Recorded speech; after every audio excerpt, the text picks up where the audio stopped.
ओम नमः शिवाय. हर हर महादेव. भगवान भोलेनाथांच्या कृपेने तुमच्या सर्व इच्छा मनोकामना पूर्ण हो. तर आज मी तुम्हाला श्रावणी सोमवारची कथा सांगणार आहे. ही कथा ऐकल्याने माणसाची सर्व पापे ही नष्ट होत असतात. त्यामुळे व्हिडिओ स्किप न करता शेवटपर्यंत जरूर बघा. तसेच चॅनलला लाईक करा, सबस्क्राईब करा आणि कमेंटमध्ये हर हर महादेव लिहायला विसरू नका, की जेणेकरून आपल्याला देखील भगवान भोलेनाथांचा आशीर्वाद हा प्राप्त होईल. एकेकाळी देव ऋषी नारद भगवान शिवांना म्हणाले, हे भगवान प्रभू, या जगाचे तुम्हीच सुरुवात आणि शेवट आहात. तुम्ही जीवन आहात तर तुम्हीच मृत्यू आहात. पण आज माझ्या मनात हा प्रश्न आला आहे की श्रावण महिन्यात अनेक महिला सोमवारचे व्रत पाळतात. म्हणून मला जाणून घ्यायचे आहे की या पवित्र दिवशी कोणती कथा ऐकून कोणत्याही महिलेला विधवा होण्याची भीती कधीच वाटत नाही आणि त्यामुळे लोकांच्या सर्व इच्छा पूर्ण होतात. मग भगवान शिव म्हणतात, हे देवर्षी नारद, तुम्ही खूप सुंदर प्रश्न विचारला आहे. मी तुम्हाला त्याबद्दल सविस्तर सांगेन. सौभाग्य मिळविण्यासाठी महिलांनी श्रावण सोमवारचा उपवास करावा. यामुळे त्यांच्या सर्व इच्छा पूर्ण होतात आणि त्यांना भाग्यवान स्त्री होण्याचे वरदान मिळते. आता मी तुम्हाला या संबंधी एक पवित्र कथा सांगेन. हे नारद, तुम्ही ती काळजीपूर्वक ऐका आणि संपूर्ण मानव जातीत पसरवा. मग नारद मुनी म्हणतात, हे प्रभू, हे माझे मोठे भाग्य आहे की आज मी ही कथा ऐकणार आहे. मी ती संपूर्ण जगात नक्कीच पसरवेन. मित्रांनो, मग भगवान शिवाने कथा सुरू केली आणि म्हणाले, हे नारद, कांतिका नावाचे एक शहर होते. तिथे धनेश्वर नावाचा एक खूप विद्वान ब्राह्मण होता आणि त्याच्या पत्नीचे नाव सुशीला होते. आता ते दोघेही त्या शहरात खूप प्रेमाने राहत होते. त्यांच्या घरात धन आणि अन्नाची कमतरता नव्हती, पण त्यांना एक खूप मोठे दुःख होते की त्यांना मुलबाळ नव्हते. यामुळे ते खूप दुःखी होते. मनातल्या मनात त्यांच्या नशिबाला दोष देत राहिले. पण देवावर त्यांची खूप निष्ठा होती. ते माझे खूप मोठे भक्त होते. मग असेच बरेच दिवस गेल्यानंतर ही त्यांनी मूलबाळ झालं नाही, परंतु ते माझी पूजा आराधना करतच राहिले. मग एके दिवशी एक महान तपस्वी योगी त्या गावात आला. तो योगी ब्राह्मणाच्या घराशिवाय सर्व घरांमध्ये भिक्षा मागत असे आणि अन्न देखील खात असे. पण तो सुशीलाकडून भिक्षा घेत नसे आणि त्याने कधीच भिक्षा घेतली सुद्धा नाही. मग एकदा जेव्हा तो दुसऱ्या घरातून भिक्षा घेऊन गावाच्या कडेला असणाऱ्या गंगेच्या काठावर गेला तर तिथे प्रेमाने भिक्षा खात होता. तेव्हा अचानक तिथे धनेश्वरांना योगींना पाहिले आणि ते म्हणाले, साधू महाराज, तुम्ही सर्व घरातून भिक्षा मागत होते, पण माझ्या घरातून कधीही भिक्षा का घेत नाही? याचे कारण काय आहे? तेव्हा तो मग योगी म्हणाला, हे ब्राह्मणा, मी निपुत्रिक निसंतान व्यक्तीच्या घरातून भिक्षा घेत नाही. ही भीक नालायक व्यक्तीच्या अन्नासारखी असते आणि तो पडलेले किंवा फेकलेले अन्न खातो तो देखील शूद्र होतो. कारण तुम्ही निपुत्रिक आहात, म्हणूनच शूद्र होण्याच्या भीतीमुळे मी तुमच्या घरातून भिक्षा घेत नाही. हे ऐकून धनेश्वर खूप दुःखी झाला होता आणि हात जोडून योगींच्या पाया पडला आणि करुणेने म्हणाला, हे साधू महाराज, जर असं असेल तर मला पुत्र प्राप्तीचा काही मार्ग सांगा. तुम्ही सर्वज्ञ आहात, कृपया माझ्यावर ही कृपा करा. माझ्या घरात धनाची कमतरता नाही, पण पुत्र नसल्यामुळे मी खूप दुःखी आहे. माझे हे दुःख दूर करा. तुम्ही समर्थ आहात, कृपा करून मला या पापापासून मुक्त करा. असे शब्द ऐकून साधू म्हणाला, हे ब्राह्मण, तुम्ही चंडिका देवीची पूजा करा, तुम्हाला नक्कीच यश मिळेल. मग घरी येऊन त्याने आपल्या पत्नीला संपूर्ण कहाणी सांगितली आणि त्यानंतर तो देवीच्या तपश्चर्येसाठी वनात गेला. वनात जाऊन त्याने मंदिरात चंडिका देवीची पूजा केली आणि उपवासही केला. मग अचानक 16व्या दिवशी चंडिका देवीने त्याला स्वप्नात दर्शन दिले आणि म्हणाले, हे धनेश्वर, तुम्हाला पुत्र होईल, पण तो 16 वर्षाचा झाल्यावरच मरेल. जर तुम्ही दोघेही पती पत्नी नियमानुसार श्रावण सोमवारचे व्रत केले तर त्याला दीर्घायुष्य मिळू शकते. शक्य तिथे की पिठाचे दिवे लावा, भगवान शिवाची पूजा करा आणि सोमवारचे व्रत करा. चंडिका देवी असेही म्हणते की सकाळी तुम्हाला या जागेजवळ एक आंब्याचे झाड दिसेल, त्यावर चढा, एक फळ तोडून घ्या आणि लवकर घरी परत जा आणि तुमच्या पत्नीला संपूर्ण गोष्ट सांगा. भगवान शंकरांचे ध्यान करून जेव्हा ती ते फळ खाईल तेव्हा भगवान शंकरांच्या कृपेने ती गर्भवती होईल. मित्रांनो, मग दुसऱ्या दिवशी सकाळी तो ब्राह्मण उठला तेव्हा त्याला त्याच जागेजवळ एक आंब्याचे झाड दिसले, ज्यावर एकच आंब्याचे फळ उगवत होते. त्या ब्राह्मणाने त्या आंब्याच्या झाडावर चढून ते फळ तोडण्याचा प्रयत्न केला, परंतु अनेक वेळा प्रयत्न करूनही तो झाडावर चढू शकला नाही.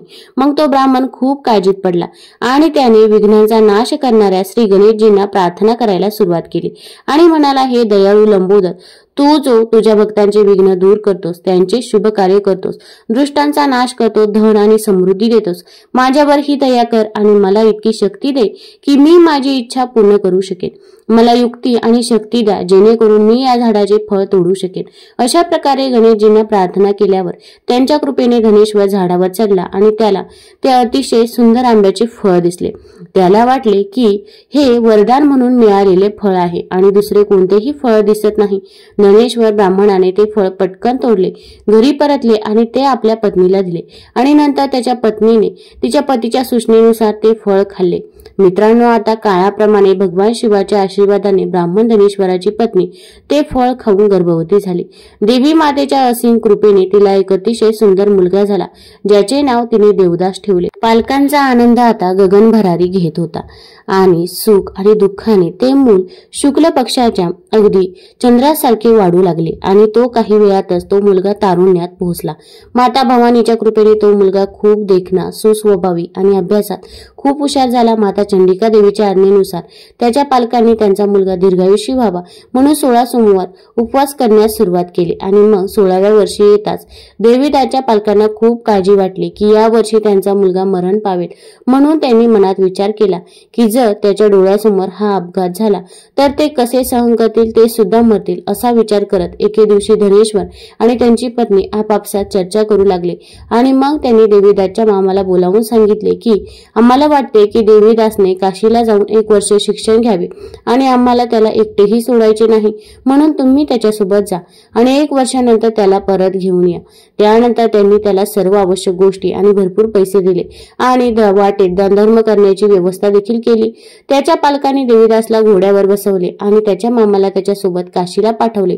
त्यानंतर धनेश्वर त्याच्या पत्नीसह आपल्या मुलाच्या कल्याणासाठी प्रार्थना केली आणि त्याच्या दीर्घायुष्यासाठी देवी दुर्गेची पूजा करण्यास सुरुवात केली आणि 16 सोमवार आणि श्रावण सोमवार उपवास करण्यास सुरुवात केली. अशा प्रकारे त्यांनी सर्व श्रावण सोमवारचे उपवास पूर्ण केले.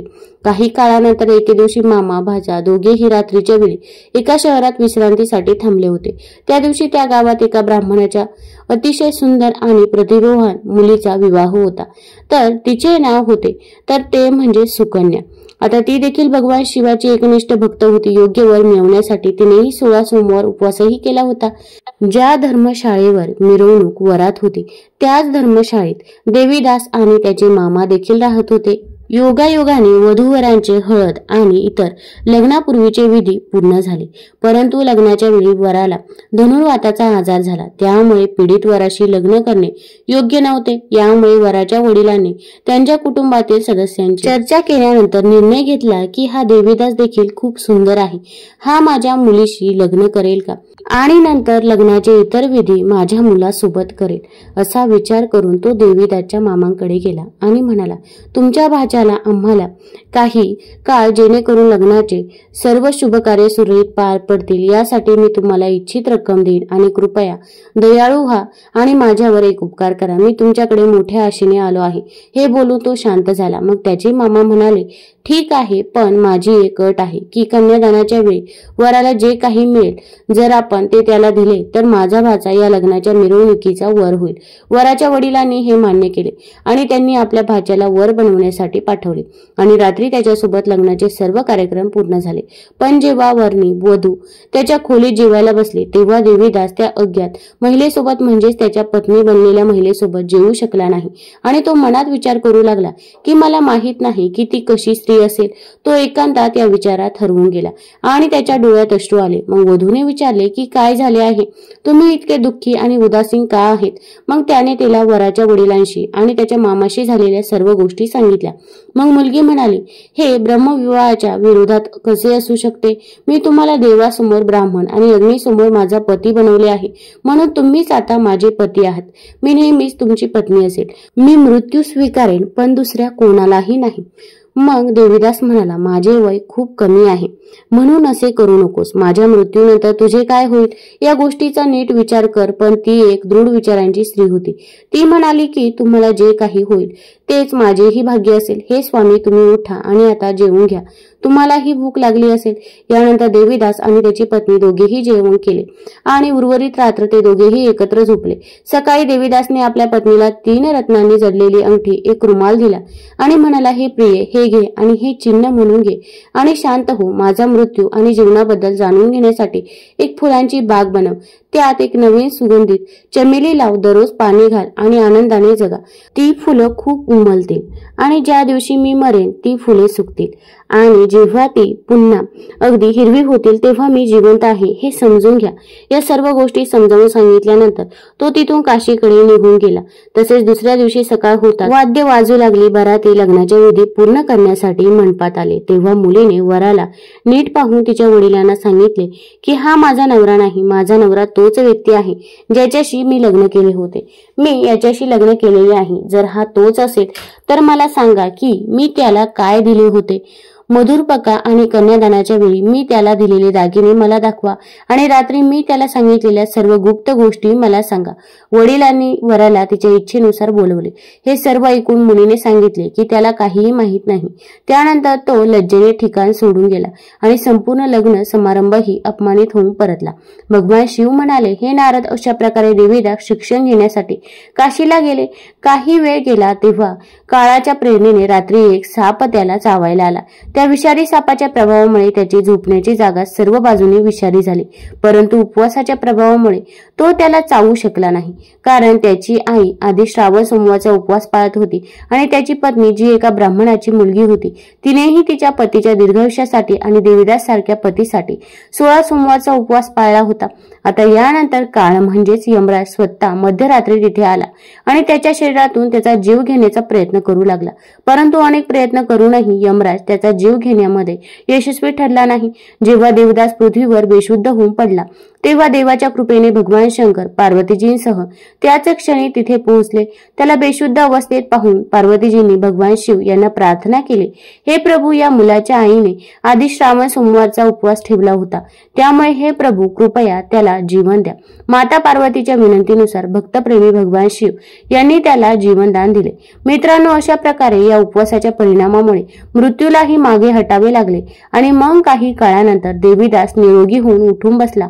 दुसरीकडे त्याची पत्नी त्याच्या मृत्यूची वाट पाहत असे जेव्हा तिने पाहिले की त्या फुलांच्या बागेत एकही पाने किंवा फुले जिवंत नाही, तेव्हा तिला खूप आश्चर्य वाटले आणि तेव्हा ती पुन्हा हिरवीगार झाली. तेव्हा तिला कळाले की तो जिवंत झाला आहे.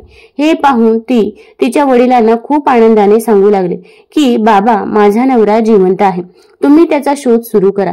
दुसरीकडे देवीदासचे 16वे वर्ष उलटले होते तेव्हा देवीदास देखील काशीहून त्याच्या मामासोबत घरी आला होता. इकडे त्याचे सासरे त्याला शोधण्यासाठी घराबाहेर पडणार होते तेव्हा मामा आणि भाचे दोघेही तिथे पोहोचले. देवीदासला येताना पाहून त्यांच्या सासऱ्याने त्याला मोठ्या आनंदाने आपल्या घरी आणले. त्यावेळी शहरातील रहिवासीही तिथे जमले आणि सर्वांनी ठरवले की ही मुलगी निश्चितच या मुलाशी लग्न करणार आहे. मुलीने त्या मुलाला पाहिले तेव्हा तिने त्याला ओळखले आणि म्हणाली की हा तोच मुलगा आहे जो संकेत देऊन निघून गेला होता.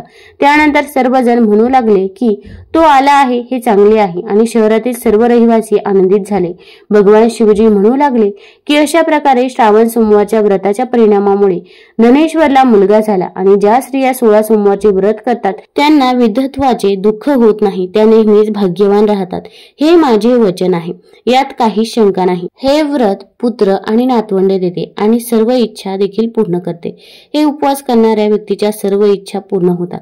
आणि मग पुढे भगवान शिव म्हणतात, हे नारद, जर या श्रावण सोमवारी गायीला एक गोष्ट खाऊ घातली तर त्या व्यक्तीची सर्व पापेही नष्ट होतात. मी तुम्हाला या विषयाचे सविस्तर वर्णन देतो. गायीला देवतासारखे मानले जाते. पुराणानुसार गायीमध्ये 33 कोटी देवदेवता राहतात, म्हणून गायीला पहिली भाकरी खाऊ घातल्याने देवदेवता प्रसन्न होतात. ही सर्व माहिती मानवी कल्याणासाठी खूप महत्वाची आहे. गायीला भाकरी खाऊ घातल्याने व्यक्तीला सौभाग्य, संपत्ती, समृद्धी आणि शांती मिळते. गायीला गुळाची भाकरी खाऊ घातल्याने ग्रहदोष दूर होतात. हळद लावून गायीला भाकरी खाऊ घातल्याने घरात सकारात्मक ऊर्जा येते. खऱ्या भक्तीने गायीला भाकरी खाऊ घातल्याने जाणते न कळते केलेल्या पापांपासून मुक्ती मिळते आणि त्या व्यक्तीला मृत्यूनंतर गोलोक प्राप्त होतो। गायीला गुळाची भाकरी खाऊ घातल्याने ग्रह शांती मिळते आणि जीवनात येणाऱ्या समस्या कमी होतात। गायीला नेहमी ताजी भाकरी खायला द्यावी। रात्री उरलेली शिळी भाकरी कधीही गायीला खायला देऊ नये, त्यामुळे पाप होऊ शकते। वास्तुशास्त्रानुसार जर एखाद्या व्यक्तीच्या कुंडलीत शनी दोष असेल तर शनिवारी गायीला भाकरी खाऊ घालावी। वास्तुशास्त्रानुसार रविवारी गायीला भाकरी खाऊ घातल्याने अनेक ग्रह नष्ट होतात। जर एखाद्याच्या कुंडलीत सूर्याशी संबंधित दोष असेल तर रविवारी गायीला भाकरी खाऊ घातल्याने तो दूर होतो। गायीला नेहमीच्या दिवसानुसार वेगवेगळ्या गोष्टी खायला द्याव्यात, त्यामुळे गाय तुम्हाला आशीर्वाद देते। ती व्यक्ती जीवनातील प्रत्येक समस्येतून बाहेर पडते आणि यशस्वी जीवन जगते। तर मित्रांनो, अशा प्रकारे भगवान शिव यांनी माता देवर्षी नारदांना गायीबद्दल अगदी महत्त्वाचे सांगितले होते आणि श्रावण सोमवारचे व्रत करण्याचे फळ नक्की काय आहे ते देखील तुम्हाला समजले असेल। मित्रांनो, जर हा व्हिडिओ तुम्हाला आवडला असेल तर कमेंटमध्ये हर हर महादेव जरूर लिहा।